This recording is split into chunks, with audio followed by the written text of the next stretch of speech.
The following production is brought to you by the Talkin Buds Leafs Show.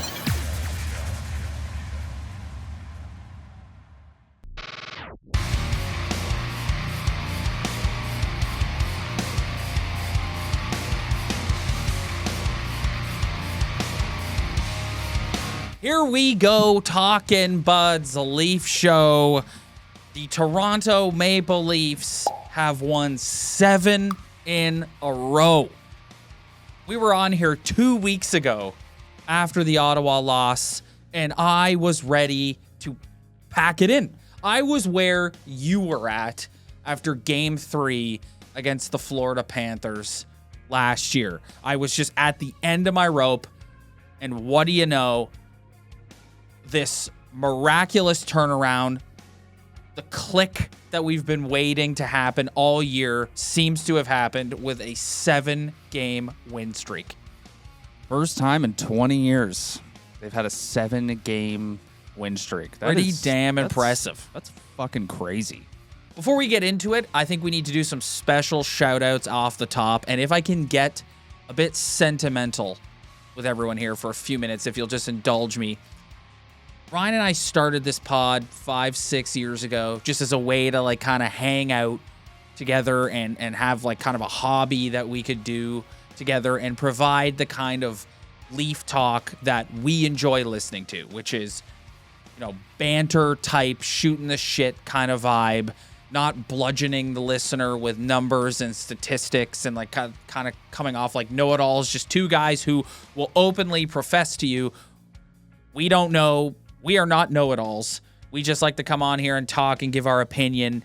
And for the last few weeks, I would say about the last month, our comment section on YouTube has just been inundated with tons of positive and encouraging comments. And we really appreciate it. And for people to provide super thanks like they did last week, like both of us were kind of like, oh my God, like just incredible generosity. So just want to do a huge shout out off the top to Chad Doyle 9009, 2 minutes for cross checking, and Steve Celsey 6943. We very much appreciate your generosity. And you know what? We grinded on this YouTube channel. There were a lot of videos in the early days that were like 5 views, 6 views, and it's like our family is providing the bulk of the views. So to be at this point now where like we've got kind of a loyal group that follows the show and engages with us every week, it means a lot. So huge thank you for that. Yeah, the grind, it's a grind. So yeah, thank you very much. Speaking of the grind, one thing I wanted to do today was sort of talk about, like, kind of bring I talk a lot about putting on realistic glasses.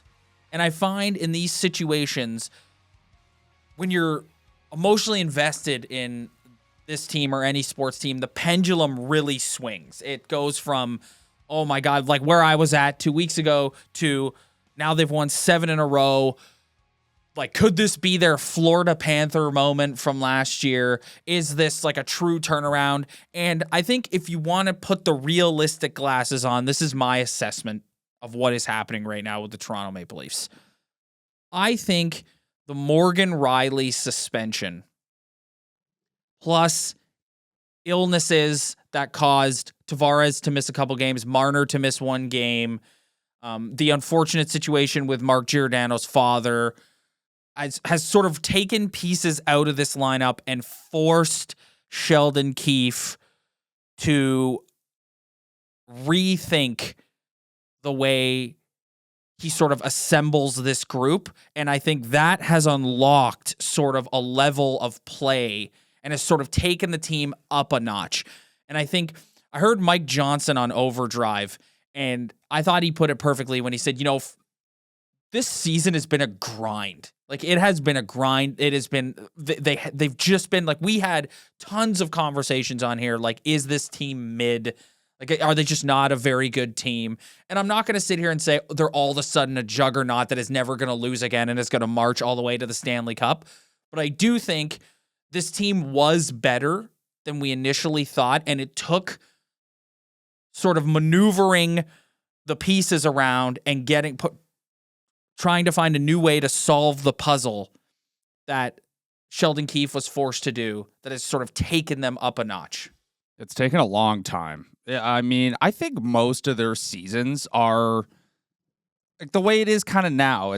They play bad, but then they also go on a little run, and you're always kind of up and down. This year, it's kind of been consistently down in a way because they've just been grinding. I wouldn't say down. I would say I think mediocre. I think the most of our episodes we've come on here and been extremely negative. Like maybe in the overall sense of the NHL standings of them compared to the Buffalo Sabres, it's been mediocre. But in terms of the conversation we're having on this podcast, I think it's been negative all year. And this is the first time this season where everything's just kind of come together. And it's really, this is where Leaf fans get in trouble. It's really hard not to take this success, get a little too excited, and start making comparisons to the Florida Panthers last season or making comments about how guys have matured and maybe this is the maturity point, kind of like when Ovi finally won it all with the Capitals. It's hard not to take all this excitement and try to parlay it into somehow it's going to make them successful in the playoffs. But I will say it is hard to deny what they've done. They have looked completely different. Players who have been struggling all year have been playing a lot better. All the defense, Bertuzzi, Domi, Bobby McMahon showing up. Even Nick Robertson's playing a little bit better. The fourth line looks better. And it's you could look at it and you get very excited. But I'm also trying to just take a step back, appreciate what they're doing, but not get too overexcited about how it can relate to playoff success, if you get what I'm saying. I think that's fair. I think you're right. You have to sort of temper where your mind goes when something like this happens. But it is vindicating for those of us who think back to July 1st when Brad Treliving signed Max Domi and Tyler Bertuzzi. Well, this is what the team was supposed to look like. Yes. It's vindicating in that sense. And it's just, yes, they're producing, but also those two guys, since being put together on that second line with Nylander, those two guys have sort of, they're like feeding off each other. Rob, they look like they finally have a pulse. Yeah, they do. And they had no pulse all year, and all of a sudden they're breathing again. They're alive. They also have bite. Like the thing that I've liked with putting them together is they're playing with an edge together. Like there's a scrum in front of the net. Both of them are right in there. And that's the type, those little details are things that this team has been missing for so long.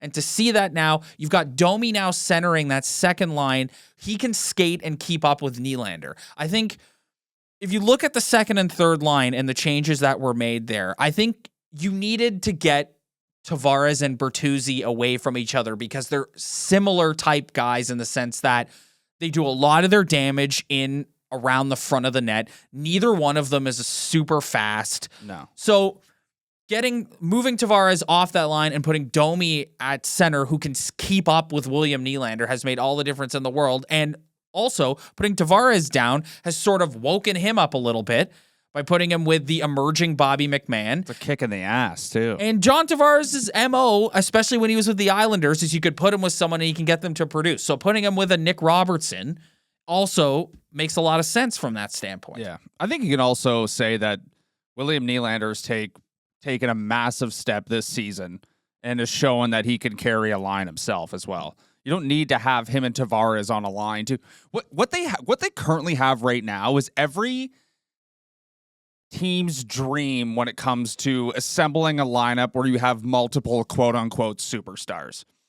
If you look at the Oilers, you want to keep Draisaitl and McDavid not together. When you looked at the Bruins when they had Bergeron, they had Pasternak, Bergeron, and Marchand on the same line. Ideally, you want those guys separate.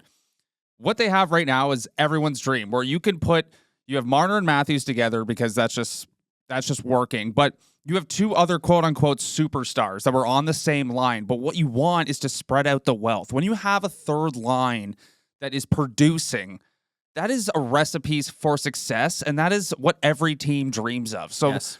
Nylander taking a massive step this season, which we made jokes when he signed his contract. He kind of went quiet. He's back now. He can carry a line on the wing now, especially if and those two guys, Bertuzzi and Domi, like those guys were. They were lost. They were lost farts in the wind. Yeah, they were gone. Yes. Like they were nothing. And all of a sudden, they have a pulse. Yep. And John Tavares, it hurts his ego, no doubt. He's not on the power play anymore. He's on the third line playing with two rookies, basically, even though Nick Robertson's played. But as far as playing a full season, he's a rookie. And it's up to him to kind of drive his own line. Yeah. I'm sure it probably is a bit of a shot to the ego, but also if you're him, and I think he has done this, so this isn't a criticism. If anything, I'm giving him credit. You have to accept where you are now as a hockey player at your age, and he's had tough stretches this year. And so to move him down there, accept the role, bring these two guys along. Theoretically, now you're on the third line. That should open you up to more advantageous matchups. Like you'll be out there against the other teams. Like Rob, it's a part of being a captain. Yes, we've been talking about the captaincy.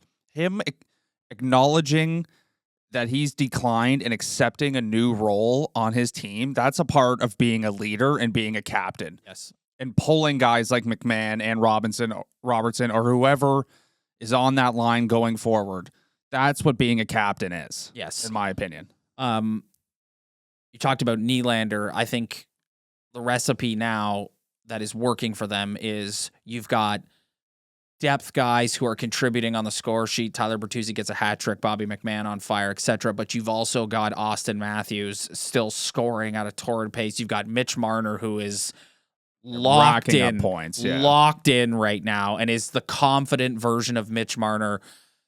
I've talked a lot on this podcast about confidence with respect to like how we've watched a guy like Nylander evolve over the last couple of years. And I think when you look at some of the guys on this team right now and the team as a whole, it's amazing how powerful a little bit of confidence can be. Like they've gone in here against the Vegas Golden Knights, defending Cup champions, and the Colorado Avalanche. And yes, there were times in the Colorado game where they did get outplayed, but you're on the road in a tough building at altitude. You've played a lot of games this week and against a good hockey team, and you hang in there and you get the win. And they are playing like when they go out there against these good teams, they're like, we can hang with these guys. And I think at times this season, they haven't always felt that way. Well, I want to go back to you talking about the word galvanized with Morgan Rielly getting a suspension and cross-checking a guy in the head. I sat here and I said, there's no way that this has any effect on them. They don't have that type of personality. And all they've done since that is prove us wrong.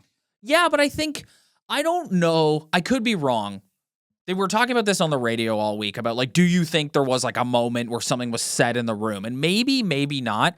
I tend to think no. What I think happened here, and I've said it a couple times now, is I think these situations forced Sheldon to sort of rethink the lineup, and I think he's plugged the right guys into the right spots, and it's woken them up a little bit. You say that about Bertuzzi and Domi, but even the fourth line, like we've all sat here and we've clowned on Ryan Reeves, rightly so. Like the guy struggled to start the season. He was an absolute liability, like putting him out there almost guaranteed a puck. You're fishing a puck out of your net.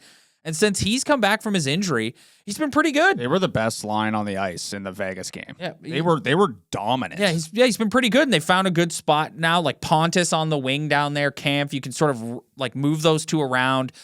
You could switch Gregor and Reeves out depending on the team as well. Yeah, so it's pretty like it's pretty crazy to see. I know I don't.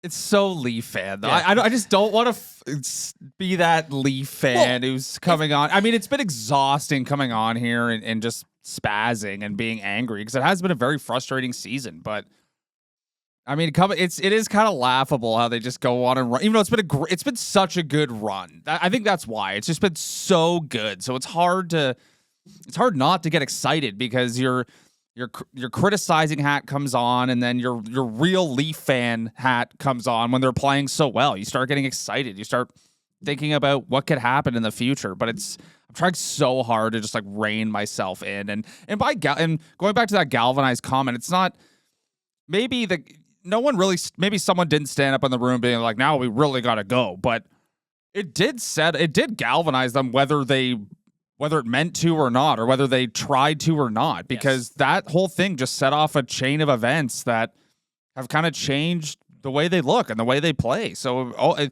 whether they meant it or not, it did galvanize them. Let's talk about the defense a little bit. Lots made about the record sans Morgan Rielly. And I think my biggest takeaway from this is the pairing of Rielly and Brodie. We're done. We're done with it. And I think you look at the lineup as a whole and you forget, I said this to Ryan before we hit record here, they still got Giordano and Yarncroc. So you're kind of like, how are these guys going to fit in? You kind of got Giordano in an ideal spot now where I think if your defense is clicking like this, he doesn't need to play every night, which is how you're going to get the best version of Mark Giordano at his age. But also, I think Liljegren and Brodie played well together. McCabe and Benoit have turned into the people's defense pairing. Like they are the people's champions of this Leaf team. And then now you got Rielly, and we said this last week, and I think now if you're Brad Treliving heading into the deadline, I think we can let the Chris Tanev thing go. I think the Flames are... Yeah, they're starting to win. They're starting to look better. They have some tough decisions. Yeah. And why would they... You don't know the relationship between Treliving and that organization as well. Exactly. Like that also factors in, I feel like. And the price for Tanev's way too high. Like you're not giving up a first round pick. I'm sorry. So I think now you can maybe look around the league and say, who's got a big sort of stay-at-home guy that we can put with Morgan Rielly that isn't going to cost us one of our highly touted prospects that maybe we could package like a third or fifth round pick for, or one like maybe I don't know, who would you move from the Marlies? I don't know. Yeah. I don't know what. We always, like the trade bait board, and everyone just looks at the obvious choices. It's going to be, and then the organization will just come up with something that we've never even thought of. Yes. Like if you just think about the things that are available from a trade bait basic perspective, they could trade a first, they could trade a third, they could trade Easton Cowan, they could trade Fraser Minton, or they could try and move a roster player, and everyone would point to Nick Robertson. Yes. But beyond that, I don't know enough about their organizational depth in the Marlies to start making decisions. You could move one of the goalies too if you really want to. It depends how confident you are in Joe Woll coming back and playing well. Who looked pretty good in his first game back with the Marlies, but Joe Woll scares me a bit because of the injury history. That's like, I digress. I do think Robertson is a potential guy that they could look to move out. I know that's going to upset some people. I personally am I don't think that would upset anybody. But I personally, no, there's a lot of people who, and I think he's played pretty good. And I think this team, like given their cap situation, especially next year, you have to be very careful if you're going to move out an inexpensive young player that you could have on your roster. Like that is something you're going to have to think twice about doing. Having said that, like you look at Yarncroc coming back, and this is just, I'm predicting this based on what I think Sheldon Keefe is going to do, and I think Sheldon Keefe has Nick Robertson spots circled for when Yarncroc is ready to come back. Robertson's out, Yarncroc is in, and you've got your third line of Tavares, McMahon, Yarncroc.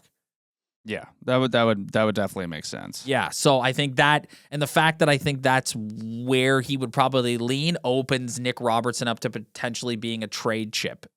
Wouldn't be surprised if we get past the deadline and Robertson is still here. Wouldn't be upset about it either at all. I'd be like, okay, cool. We're rolling with Nick Robertson. But I think the thing that the 7-game win streak has sort of changed is the mentality of Treliving now, where he doesn't necessarily have to sit there and go, I need to overpay for somebody to really fix our defense. I think, no, we can go and find a guy now who we can put with Morgan Rielly. Like Luke Shen is not somebody who we all thought coming in, like this guy's he's in like the back half of his career. He's not a top 4 defenseman anymore. And when he came in here, they paired him with Morgan Rielly, and it was the best Rielly looked all year last year. Yeah, Morgan Rielly was their best player in the playoffs last year, in my opinion. Yeah. That pairing was their best pair. And they're two of their best players in both rounds. And we've seen enough now that he thrives with that sort of defense partner. Yeah. Yeah. I mean, if you look across the board, like you have like Tanev would obviously fit because you need a right-handed shot, but we also don't know what they're thinking. Yes. Like now we're all starting to kind of get in their brains and be like, well, now we just need a guy who's a stay-at-home guy, but you don't know what they're thinking. They might think that maybe ownership, maybe Shanahan, maybe Treliving are looking at this more excited and more kind of looking at it through a lens where maybe we need to go out and get somebody better. Maybe we don't know what they're thinking. Like for us, we don't think it's necessary. We don't think that you should trade Easton Cowan. You should trade Fraser Minton. I don't want them parting with a first-round pick. Like it's just at this point, like you could thank Dubas for that. Like they've traded enough, and I know it's not Treliving's fault, but I mean, you look across the board. Like there's really not much you can go get for. Like I think like Lyubushkin's the easiest name, where it's like I don't think you need to trade a first-round pick for this guy, but like Matt Dumba's out there, but Matt Dumba's a good player. You have Sean Walker's out there. Was Philly willing to part with him? You're probably going to have to give a first-round pick for that as well. So it's if you look at the trade bait board, there's not a lot of right-handed defensemen that aren't like you're going to have to pay to get some of these guys. So I just don't. You want somebody better than Will Lagesson, obviously, but at the end of the day, I'm still looking at them being like, I'm not parting with anything significant to upgrade this team, even after the 7-game winning streak. Because at the end of the day, when they get into the first round series, whether it be the Florida Panthers, Boston Bruins, New York Rangers, whoever, it's going to be the guys who are here that are going to win you that series. It's like nobody's coming here that's going to put the team over the top. You can bring a guy in that's like a reinforcement and is like, okay, we're adding to our defensive depth. We're trying to find the ideal partner for Morgan Rielly, but that's not going to win you a Stanley Cup. That's not going to win you a round. Yes, Austin Matthews, Mitch Marner, at the end of the Nylander, day, Austin Bertuzzi, Matthews, Domi. Austin Matthews doesn't have a goal in a Game 7 through this whole run. And that's insane. Yep. Like those guys need to hit that next level of their maturity as NHL hockey players. And it might be nice to go get Ilya Lyubushkin, and it might help, but I just don't think that's going to be what decides a Stanley Cup or a couple rounds for this team. It's going to be these guys continuing to play the way they've played this season and to finally take that next step as professional hockey players. Goaltending also will be vital. Yes. In that Standpoint. That is a big question mark, to be honest with you. That is something to be worried about. Why is it a question mark? Like, and I'm not saying it because I disagree with you, but I'm saying it because I kind of do agree with you. It's like, why is it a question mark? Like, Samsonov has played pretty well.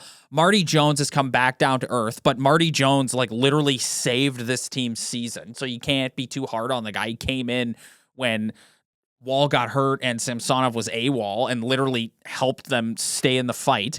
And then you got Wall, who has the biggest upside of the three and is the guy that I think we all want to anoint this team's number one goaltender, but the injury history is concerning. But nothing's been sustained this whole year.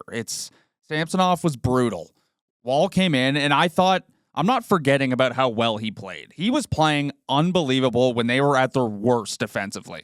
But then he got hurt, so that didn't last very long. Marty Jones came in, provided a great goaltending, but then that fell off. Samsonov left, came back, and he's been playing well ever since. So that might be the longest sustained part. But like if you look back to last season, Samsonov played the entire year, and he played well the entire year. It's just there's nothing that's been like you're still going to be going into Game 1 in April kind of questioning what you're going to get out of whoever starts that game. Yes. That's my point. It's not a slam dunk. This is our number one goaltender. We know exactly what we're getting from this guy. That's what I mean by question mark. I don't think they can't win with what they have. It's just I don't feel 100% confident in the option they go with in Game 1 because nothing's just been sustained. You're worried about Wall's injuries. You're worried about Samsonov having a bad game and going Jack Campbell again. Marty Jones, I like Marty Jones, but I just don't think he can get it done at where he is in his career. So that's what I mean by question mark. Game 1 was tomorrow.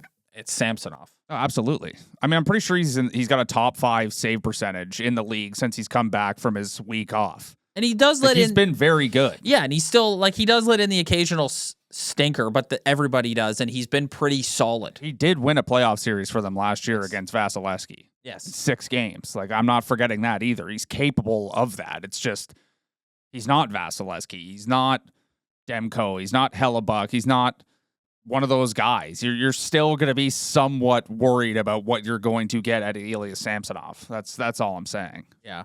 I think in a perfect world, Joe Woll comes back and plays like he did before he was injured because he was lights out. But he makes me, like, I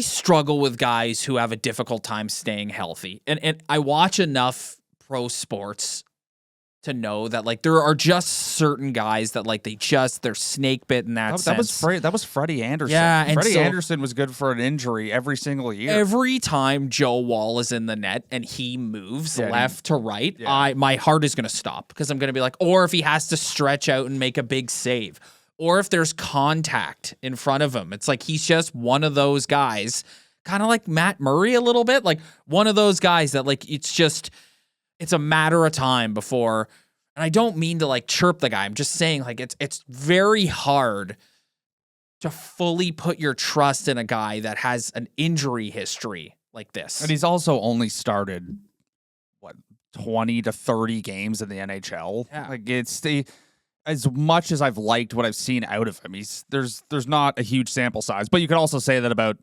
Adin Hill last year, who is now leading the league in save percentage, and even though he was awful the other night against the Leafs, chased him. He came in, he was a nobody, and he was unbelievable and won a Stanley Cup. So goaltending's kind of like a fickle position, which is why you're not seeing $10 million contracts handed out to goalies anymore. But you're still not going to be 100% confident in that position going into game 1, I feel like, no matter what happens.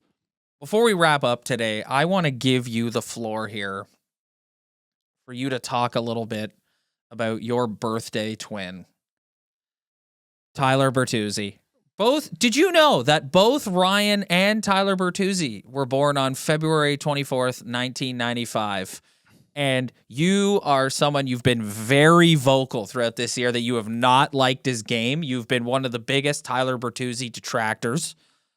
But to your credit, like we always do, our motto here on the Talkin Buds Leafs Show, that when someone plays well, we come out here and we eat our crow and we give them their due, and you've done that. But I want you to talk a little bit now about what is he doing now that is causing him to have success as opposed to before. Like you said, he looks like he has a pulse. Well, what I would say is before the Colorado game, I mean, I still wasn't extremely impressed with what he was doing. I'm not going to act like he's been all of a sudden just grets ever since Rielly been injured. But I will say that he does look like he finally is alive. It's just, here's what I don't get about this guy. And him and Domi being on the same line, you alluded to it earlier. I wasn't expecting 30 goals out of this guy. I was expecting a 20-goal season. The offense has been dry. The hat trick definitely helps with the numbers because at the end of the year, we don't remember how many he scored in how many games. You just see how many he scored, and that's what you're measured off of. But the thing I never understood was this guy came in as a shit disturber. He came in as someone who's going to mix it up, who's going to get in people's faces, who's going to face wash some guys in front of the net. And I just haven't seen that at all year. But now it looks like maybe that he's on a line with a guy like Domi, who's been a little more, or who's been less afraid to face wash guys in front of the net. Maybe having him riding shotgun with him can make him feel more comfortable that he's got a buddy out there who's going to be in the scrum with him every time. So going forward, I just want to see the offense is the offense. Obviously, when he scores, when any of the depth guys score, it's going to help them win. It's going to make them a better team. It's going to make them a more dangerous opponent for anyone playing them in the playoffs. But can you please just start face washing guys in front of the net? Can you please start whacking guys in front of the net? Get more involved. Domi's kind of brought that out of him. Yeah, it's just time for you to get more involved physically. I want to take, so you got to talk about Bertuzzi. I want to take a little moment here and say, I feel extremely vindicated because I have been the president of the Max Domi fan club since the moment he showed up. I will fully admit that I talk about realistic glasses, so I'm going to call myself out here and say I have had a bit of the rose-colored glasses on with Max because of the sentimentality of the fact of who his dad is and what his dad meant to this city and this organization, and just, it was a homecoming that was a feel-good story. And you see this guy, I sat here all year and I banged my fist on this table and said, put this guy in a situation that he can succeed in, Sheldon, and look what happens. You've put him, I would go to battle in a playoff series with Max Domi 10 times out of 10 before Alex Kerfoot, Pierre Engvall, Dennis Malgin, name one of the other guys that Kyle Dubas insisted was a necessary part of this team. I would take Max Domi is a heart and soul guy who leaves it all out there, and like he's vital. Having those guys when you're in a playoff series and the Florida Panthers are taking it to you, having a guy like that that's going to go out there and not be afraid, like if he gets called out to drop the mitts or whatever, like they need that. They need that. So I'm feeling extremely vindicated watching him succeed on the second line with Bertuzzi and Nylander. And if I can also pat myself on the back, isn't it incredible, Sheldon, what happens when you show faith in these guys and put them out there? Look, you've put Tyler Bertuzzi on power play 1 and said, park your ass in front of the net, and look what he's doing. Wow. And it has always amazed me, not to turn this into like a chirping of Sheldon, but I can't help myself. I need my 2-minute soapbox every week where I can kind of poke fun at Sheldon Keefe. It amazes me that these coaches, these are intelligent people. The stubbornness with which they do their jobs. It's like, dude, this has been like I say every week, it's been jumping off your television for months that this change needed to happen and a rethink of this lineup needed to take place. And guess what? He did it, and they've won 7 in a row. If you think about it, though, all it took was John Tavares moving down to the third line. That's really all it took. And separating Rielly and Brody. Yeah. That defense pair has not been good. It's because TJ Brody just can't move the puck fast enough on his offside anymore. Yes. But if you look at the forward group, all it took was moving Tavares down to the third line to give other guys a better opportunity. And it went from kind of trying to satisfy all the guys in the quote unquote core 4 to looking beyond that and starting to include other guys in your lineup. Be like, if we can get John Tavares, should be good enough. John Tavares is $11 million player. He should be able to play on the third line and elevate guys and still be able to contribute offensively, or else what the hell is he doing here? What was he doing last night at the end of the game when he had an open net and then I have no. He circle waited. back. He could have just he crossed the red line. He could have put it in the net, but then he waited and then it kind of Patrick Steffen over a stick, and then that almost was a problem. I know. That was like Bertuzzi the other night. I felt bad for him when he still wasn't scoring and he fired the puck over the net and into the empty net, and they came down and scored, and I was like, oh my god, what are you doing? Oh, but.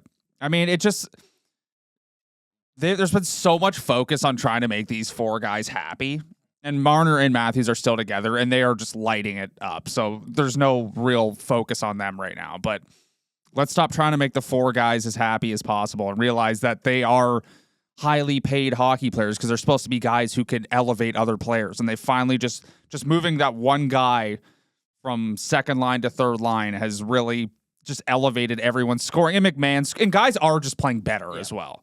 Yes. Like at some point, these guys also just had to start playing better. Yes. And guys just had to start. So like Bobby McMahon scoring is just making a huge difference. All of a sudden, he's just a viable player on the third line.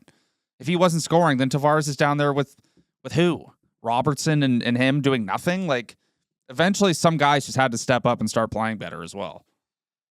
So we just watched them play the Vegas Golden Knights and the Arizona Coyotes. And coming up this week, they play the Vegas Golden Knights and the Arizona Coyotes. I have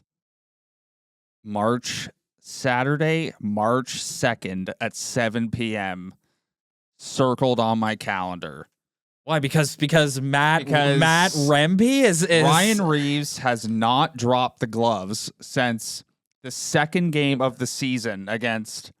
We got a guy. The New York Rangers have a guy that's come into the league and has said he has grabbed the microphone and has said, "I am coming for that World Heavyweight Championship title." Him and Arbor Jacki have been the only two guys who've come in this league. Look at this guy. He's a monster. Yeah. And Reeves has not. He fought Jacki and then he fought Foligno. He has not fought anybody all year because the weight classes are not what they used to be. There's only so many guys Ryan Reeves could fight in the league. But clearly this guy has walked in. He's a monster. He's basically Chara. Yeah. Maybe a little less scary, but and tough guys are going like Matt Martin's like, I'll give you this one. And then Nick Delorier, another tough guy, was like, all right, buddy, let's go. You prove it. And you don't think Ryan Reeves is going to get in there? Circle that one, because if they don't drop the mitts that game, I'm going to be very, very disappointed. Well, I mean, you look at it. They got the Golden Knights, defending Cup champs. Like, yes, they just played really well against Vegas, but like Vegas is coming in here. That's going to be fresh in their minds. They're going to be taking it to them to start the game.